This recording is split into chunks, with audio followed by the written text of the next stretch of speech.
N64 games for Nintendo Switch have been having some issues. A Quiet Place is becoming a game, and Phasmophobia has a nightmarish new update. I'm Persia, and this is your GameSpot news. Nintendo Switch Online subscribers who have upgraded to the new higher-cost expansion pack can now play N64 games on the go. Unfortunately, some fans are less than pleased with the service, citing various technical issues and lack of support for N64 features like the controller pack. The N64 classic, The Legend of Zelda Ocarina of Time, is sure to be one of the service's most popular games, but it's clear that something isn't quite right with the version of the game Nintendo is currently offering. Screenshots shared on Twitter show the Nintendo Switch Online version doesn't look the same compared to previous versions, with differences in draw distance, water textures, and fog. Some of those differences look like they may come down to variations between the Japanese and North American versions, but it's clear that the version currently being offered as part of the service isn't living up to some fans' standards. Players have reported latency issues when attempting to play online in games like Mario Kart 64. While some of the footage being shared on Twitter could come down to poor connections, others are claiming the issues stem from a lockstep netcode that effectively pauses the game until other players are all in sync.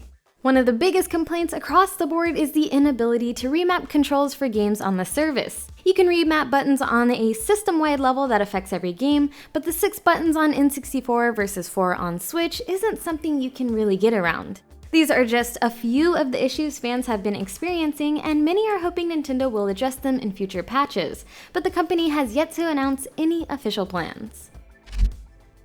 Paramount's very popular movie series, A Quiet Place, is getting turned into a video game. Set for release in 2022, the game is coming from Saber Interactive, Illogica, and Epitome. It will be an untold story of survival set in the A Quiet Place universe. That suggests it might tell an original story as opposed to following the events of the film. According to the official description, the game captures the compelling suspense, emotion, and drama for which the series is famous. Developers who worked on the Rainbow Six and Far Cry franchises are among those working on the new game. Saber Interactive, which is owned by Embracer, will be publishing the game. There is no word yet on platforms for the A Quiet Place game, nor have we seen any images or video. It is described as a single-player, story-driven horror adventure. And Illogica said in a statement, the A Quiet Place video game will let fans experience the tension of the films with a level of immersion they've never felt before. In a fitting move for a game that's all about hunting ghosts, Phasmophobia has released a huge nightmare update, just in time for Halloween.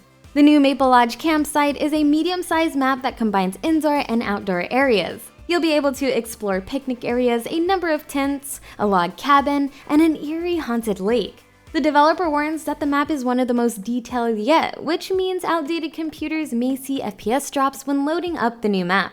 The new map also adds a new truck minimap design, which the update notes say will be the standard for future minimap updates rolling out later on the other maps. 4 new ghost types have been added with the new update as well, and players will have a higher chance of encountering one of those new types for the duration of the Halloween event. The new ghost types are named Onryo, the Twins, Obake, and Raiju. I probably butchered those, I'm sorry. The update has also added a new feature in the form of weather, with each new contract now loading in with a different weather event in play. This can be one of 6 different weather events: clear skies, fog, light rain, heavy rain, strong winds, or light snow. Each will have a unique effect on different elements of players' ghost hunts. The last bit of new content being added for Halloween is a brand new nightmare level difficulty, designed to provide an extra challenge for seasoned ghost hunters. This new difficulty level comes on top of a broader overhaul of the game's existing 3 difficulty levels, which were designed to make the game more enjoyable for players at any skill level.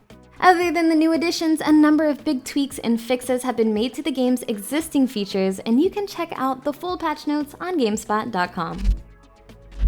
If you've taken a little break from Far Cry 6, you might see an email soon pressuring you to come back.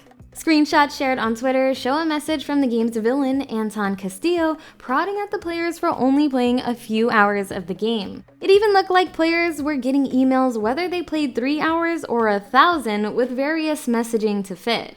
If you've played Far Cry 6, have you seen these messages?